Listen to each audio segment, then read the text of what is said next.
पन्नगे च सुरेन्द्रे च कौशिके पाद संस्पृशि निर्विशेष मनस्काय श्री वीरस्वामिने नमः।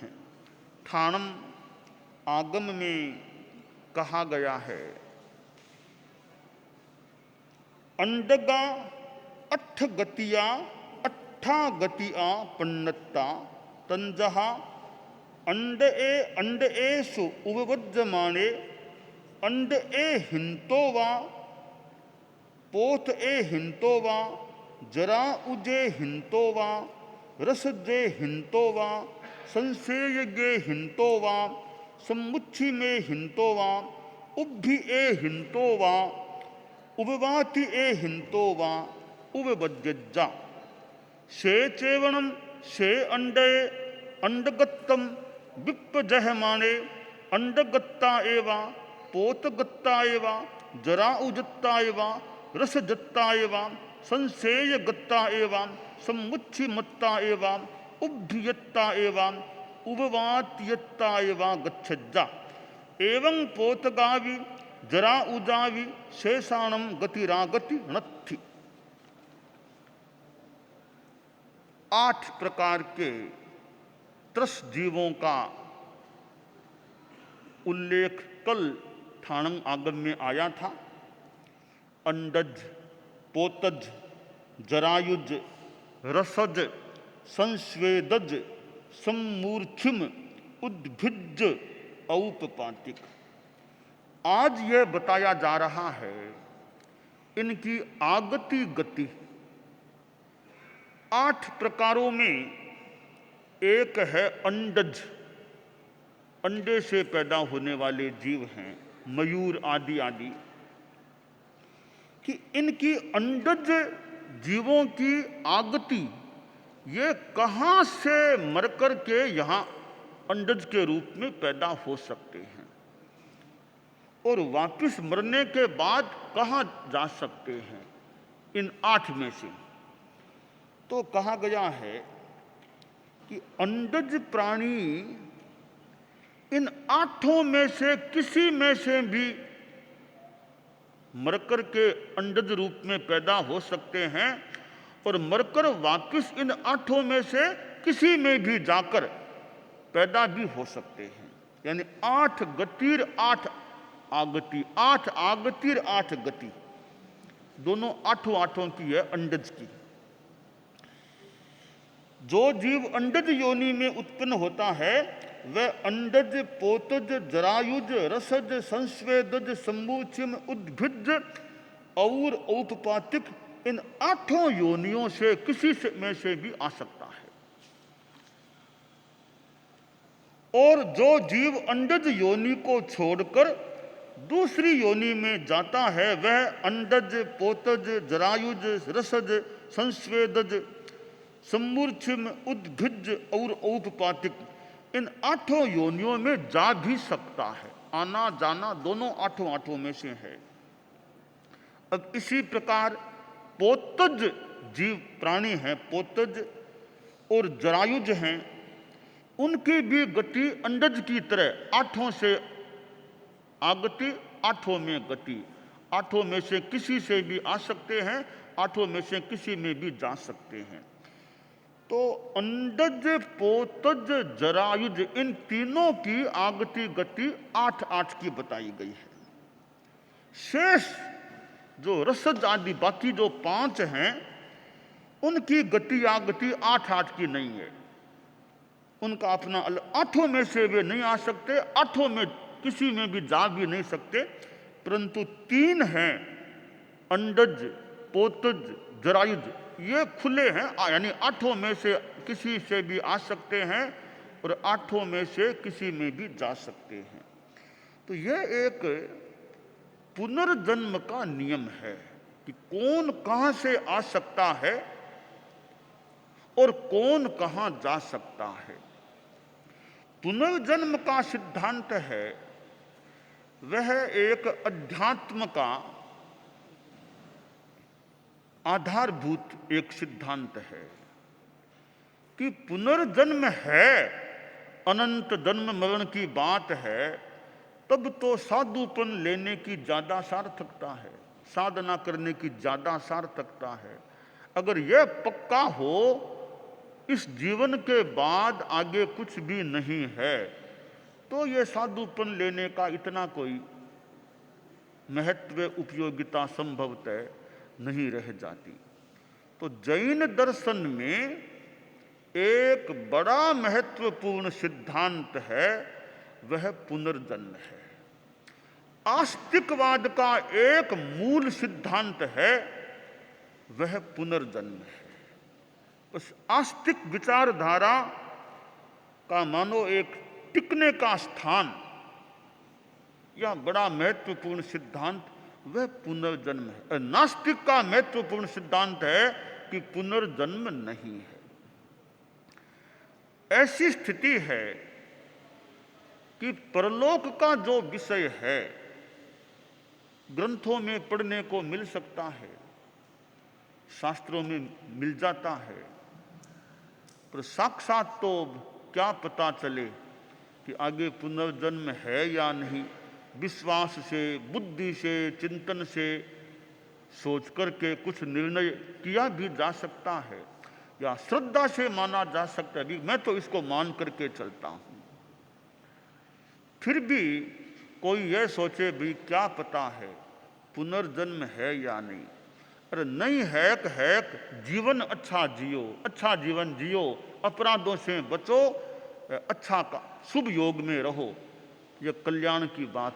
पापों से बचो, जितना पापों से बचेंगे तो पुनर्जन्म की जो बात शास्त्र में है, तो आगे खराब गति से बचाव हो सकेगा। पाप से बचे, त्याग करो, धर्मम कुरुस्व, धर्मम कुरुस्व, धर्मम कुरुस्व, धर्म करो। एक गांव में एक संतों का समूह गया, तो शाम को वहां संत पहुंचे थे। सुबह भी विहार किया, शाम को भी किया, शाम को पहुंचे तो रात्रि में उन्होंने एक सत्संग का, रात्रि व्याख्यान का कार्यक्रम रखा। तो गांव के लोग भी खेतों आदि से सब निपट करके आ गए, खाना खाना खा लिया। सोचा संत लोग आए हैं, उनकी वाणी सुन ले। सैकड़ों लोग इकट्ठा हो गए और संत भी अच्छे व्याख्यान रुचि वाले थे। घंटा भर एक ही संत ने ढाल भी सुनाई, कथा भी की और भी जीवन की बातें बताई, त्याग संयम की प्रेरणा दी, पुनर्जन्म की बातें बताई, आगे कैसे कर्मों का फल भोगना पड़ सकता। यो आध्यात्मिक, धार्मिक, जीवनोपयोगी बातों से परिपूर्ण संतों का, मुनि जी का व्याख्यान था। व्याख्यान का क्रम यानी बोलने का क्रम, वक्तव्य पूरा हुआ तो संत बोले कोई त्याग नियम लो, तो कोई पाप, कोई गलत काम छोड़ो, नियम लो, जैसे शराब छोड़ो, बीड़ी छोड़ो, वो छोड़ो, जुआ छोड़ो, ऐसे ऐसे। तो कई लोग खड़े हुए, किसी ने शराब का त्याग किया, किसी ने बीड़ी का किया, किसी ने चोरी का किया, कईयों ने त्याग किया। एक युवक सामने ही बैठा था मुनि जी के सामने, वो खड़ा नहीं हुआ। तो मुनि जी बोले रे तुम भी कोई नियम ले सको तो ले लो। तो खड़ा हुआ कि बोलो महाराज क्या नियम लो। तो देख लो शराब का त्याग कर सको, शराब तो पीनी पड़ सकती है, छोड़ना मुश्किल है। तो चोरी का त्याग कर दो, कि वो तो मेरा धंधा है, मैं चोरी करके ही काम चलाता हूं, चोरी नहीं छोड़ सकता। कि देख लो कोई एक नियम ले सको तो जीवन अच्छा रहे, आत्मा अच्छी बने। तो वह युवक थोड़ा सा सोच के बोला कि महाराज नियम लेना चाहता हूं, चोरी तो मैं छोड़ना मुश्किल है, आप एक कृपा कराओ, मुझे झूठ बोलने का त्याग करा दो, झूठ नहीं बोलूंगा कभी। बहुत अच्छा नियम है। संत ने उसको जीवन भर कहा, जीवन भर कोई हंसी मजाक की तो अपवाद है, बाकी कोई जानबूझ के कोई बात में मैं झूठ नहीं बोलूंगा। ठीक है, त्याग करा दिया। अब युवक ने बड़ी निष्ठा से नियम को ग्रहण किया और पालन के प्रति भी निष्ठा थी। बोला मैं चोरी तो कर सकता हूं, झूठ नहीं बोलूंगा। ठीक है, जितना नियम लो उतना अच्छा है। अब संतों का तो अगले रोज आगे के लिए प्रस्थान हो गया, बिहार हो गया। अब वे लोग तो पीछे, गांव के लोग तो गांव में ही थे। यह युवक जिसने झूठ बोलने का त्याग किया, वो चोर आदमी था। तो इसने सोचा, रे और तो छोटी मोटी कई चोरियां कर ली, आज तक मैं राजा के महल में नहीं गया, अब मुझे भी तो प्रगति करनी चाहिए। खाली मकानों में गया, अब बड़ी जगह जाऊं, प्रगति करनी चाहिए जिंदगी में, तो मुझे भी प्रगति करनी चाहिए, बड़ी बड़ी चोरी करूं अब मैं। एक दिन वह रात में सोचा, आज राजमहल में चोरी करने का प्रयास करूं। रात को करीब 12 बजने के बाद वह अपने घर से चला राजमहल के लिए। राजमहल वहां से कोई 3-4 किलोमीटर दूर था, उधर जा रहा था। अब जो राजा था, कहते हैं प्राचीन काल में राजा वेश बदल करके ऐसे रात में कई बार घूमते निरीक्षण करने के लिए। तो वो राजा उस रात में वेश बदलकर घूम रहा था। तो यह चोर राजमहल की ओर जा रहा था और राजा सामान्य आदमी के वेश में अकेला उधर से आ रहा था। राजा ने देखा, रे रात के 12:30-1 बजे का समय है, ये आदमी कौन है, कहां जा रहे? अरे कौन हो, कहां जा रहे हो? तो इसने सोचा, रे झूठ तो बोलना नहीं है, साहब मैं चोर हूं, राजमहल जा रहा हूं चोरी करने के लिए। राजा ने सोचा, कोई दिमाग से विक्षिप्त आदमी, कोई शराबी आदमी लगता है, वरना चोर होता तो मैं चोर हूं, राजमहल में जा रहा हूं चोरी करने। चोर ऐसा थोड़ा ही बोलता है मैं चोरी करने जा रहा हूं। कोई शराबी आदमी है या कोई दिमाग से थोड़ा मेंटली कुछ है इसके। फिर भी राजा ने नाम, उसका नाम पूछ लिया, कहाँ रहते हो, जानकारी, मोहल्ले का भी पता भी पूछ लिया, वो नोट कर लिया। ठीक है जाओ। अब राजा तो इधर गया और वो चोर राजमहल की ओर गया। अब चोर की भी कई बार किस्मत काम करती है, भाग्य काम करता है। चोर गया तो पहरेदार तो नींद के खराटे ले रहे थे, उसे आराम से मौका मिल गया, अंदर घुसा, तरीके से जाकर के भंडार तक चला गया, भंडार का ताले तोड़ लिए, अंदर गया और वो तिजोरी वगैरह भी खोल ली। तो एक तिजोरी में एक उसने डिबिया दिखी, डिबिया को निकाला, मखमल की डिबिया थी, उसको खोला, चमकते हुए 4 हीरे पड़े थे, 4 हीरे। इसने सोचा, अरे 4 है, एक तो छोड़ दूं, 3 ले लूं। चोर में भी थोड़ी सी मानवीयता थी कि चारों ने एक तो छोड़ दो, कम से कम एक तो राजा के भी काम आए, 3 ले लूं। 3 हीरे उसने डिबिया में से निकाल लिए, जेब में डाल लिए, वहां से वापस रवाना हुआ और वह अपने घर की ओर जा रहा था। वो राजा अब लौट करके महल की ओर आ रहा था, फिर दोनों का मिलना हो गया। तो राजा ने फिर पूछा, अरे कौन हो, कहां जा रहे हो? कि मैं चोर हूं। कहां गए थे? राजमहल गया। क्या किया? चोरी की। क्या चोरी की? 3 हीरे चुराए। सोचा झूठ तो मुझे बोलना नहीं है, बोलूंगा वो सच ही बोलूंगा, जो मेरा जैसा नियम है। तो कहा 3 हीरे लिए। राजा ने सोचा वही आदमी पागल लगता है, आदमी वही है, फालतू बातें करता है, कोई शराबी या पागल है। ठीक है जाओ। उसका पता तो पहले लिया हुआ था ही था, अब चला गया। राजा आया, महल में पहुंचा, सब कर्मचारी मिले, राजा सो गया।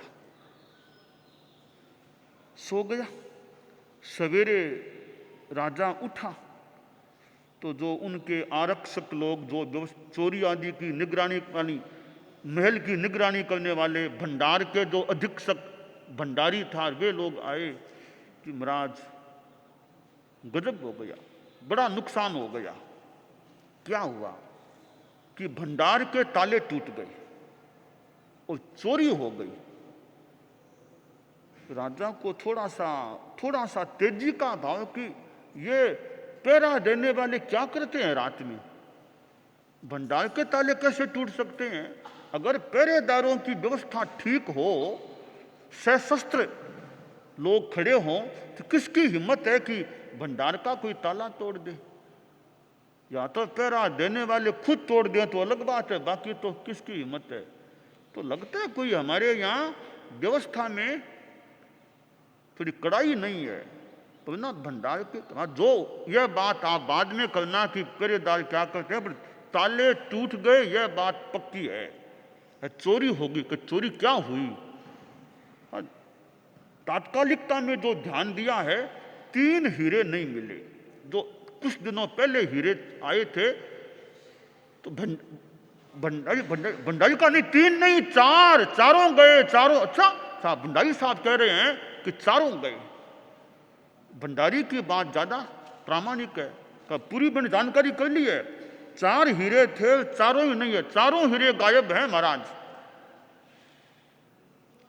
अब वो राजा के दिमाग में हीरों की बात आई, तब दिमाग ठनका। अरे वो रात में एक कोई लड़का मिला था, युवक, वो उसने वो कहा था मैंने 3 हीरे लिए, 3 हीरे लिए। तो मैंने तो उसको कोई पागल आदमी या शराबी आदमी मान करके उपेक्षा कर दी थी, पर लगता है वो पागल नहीं था, वो कोई वास्तव में चोर था। तो राजा के पास उसका एड्रेस लिया हुआ था। तो पुलिस के लोगों से कहा जाओ उस मोहल्ले में इस नाम का आदमी हो, उसको गिरफ्तार करके लाओ। या तत्काल पुलिस गई, उस मोहल्ले में नाम पूछा, वो आदमी मिल गया, उसको गिरफ्तार करके राजा के पास लाए। तो राजा ने उसको देखा, वो बड़ी निर्भयता के साथ हाथ जोड़ के खड़ा हो गया। वो चोर था कि अंदाता हाजिर हूं, आपका आदेश था और मुझे ये लाए हैं यहां पर। तो राजा ने कहा, रे रात को तुम कहीं गए थे क्या? अंदाता रात में गया था। कहां गए थे? मैं तो महल में ही आया था। क्यों आए थे? चोरी करने आया था। चोरी की? हाँ चोरी की। क्या चोरी की? 3 हीरे चुराए थे। निर्भीकता से साफ साफ सही बात कह दी। राजा ने सोचा गजब का आदमी गजब का है, ये चोरी भी की, साफ कह रहा है मैंने 3 हीरे लिए हैं। तो राजा के मन में बड़ा प्रेम जागा कि आदमी बड़ा खरा है, कि साफ कह रहा है कि मैंने 3 हीरे लिए। अब राजा के दिमाग में आया कि यह चोर भले हो पर झूठ तो नहीं बोलता, बोलता सच है, यह मुझे विश्वास हो गया। पर भंडारी जी क्या कह रहे हैं कि 4 हीरे गए, यह क्या कह रहा है कि 3 हीरे लिए। तो एक हीरा कहां गया? एक हीरे का गोल है, साचे ही वो तो गोल निकलो, गोल हीरे का, एक हीरे का गोल है।